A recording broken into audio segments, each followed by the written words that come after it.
Well, firstly, shout out to my Aunt Linda for sponsoring this video. I wouldn't have been able to get these cool banknotes from previous series without her assistance in these matters. So she sent me a bunch of really cool retro kind of old banknotes, and here's a 20. Here's Mr. Jackson, and I think this. Well, I don't really know if this is two different series. Well, I guess they sort of are. I mean, the United States, we don't do everything at once.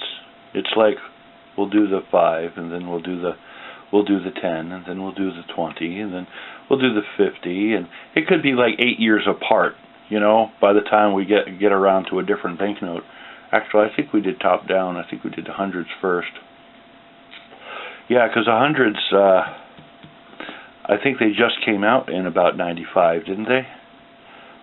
And this one is 2003. So, but anyway, I digress. There's new security features basically all over the 20. You got this guy here. Don't know what that's really on about, but it's hard to copy. You got a little gold thing there. Plus, they added a couple new colors. You got blue. You got pink. You got kind of a fade out of green going into like a light red, maybe a pink. You got the American Eagle over there. It's very interesting. I don't know. Is there a watermark in this guy? Probably. Yeah, there's Andrew Jackson over here. That's the White House. And over here you have the ever-famous code that tells all the copiers on the planet not to copy this if you have a copy machine. In fact, it'll probably look a little strange on video because I don't think you're supposed to be able to copy it all that right on video either. But on the back, of course, you have the White House, and you're thinking, why does the White House look different? Well, that White House looks different than that White House. Well, you know, like everything, it kind of changes over time. You know, they'll put an addition, or they'll fix a column, or move something one way, or move something the other way. And you know, every president we've ever had has done their own particular little quirky thing and made a little change here and there. So, you know, after 100 years, it's going to look like a slightly different building, but no, it's the same building, and it's kind of interesting how you know, if you have like a really old building like that, it does change over the years and over millennia. There's more kind of mandalas and fancy things going on in the older ones. I think we've had this kind of format for like 100 years. I mean, this this one has been around for quite some time. And the back of the new one is kind of simple. I actually like the old ones better.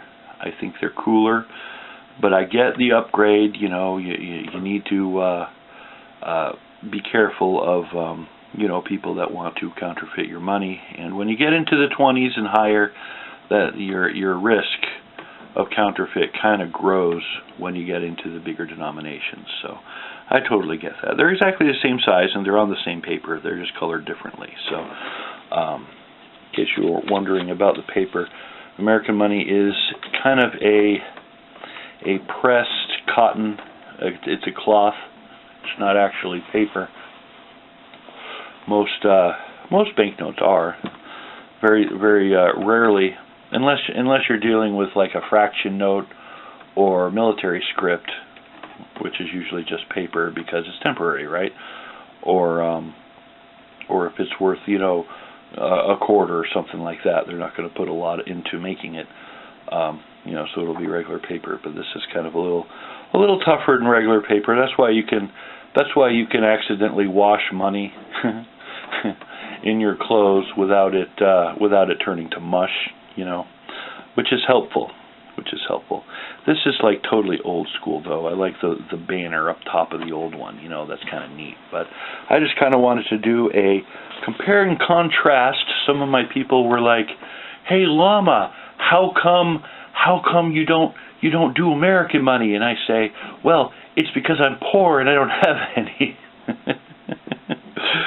But like I said, I just got paid from my job. At the same time, my aunt sent me some older examples, so this is like the perfect opportunity to share this with you. And all of this will probably be spent on bills and gas in the car and food for the cats and things like that. So I wanted to make a video real quick while I still had it, but I just think this is an interesting comparison, and I wanted to share it with you guys. So if you have wisdom or insight on the American $20 bill, please feel free to let me know in the comment section below. I was actually a little bit surprised with the lack of security features on the old one. Interesting. Anyway, that's what I got. Thanks for watching. Catch you on the flip side. I'm out.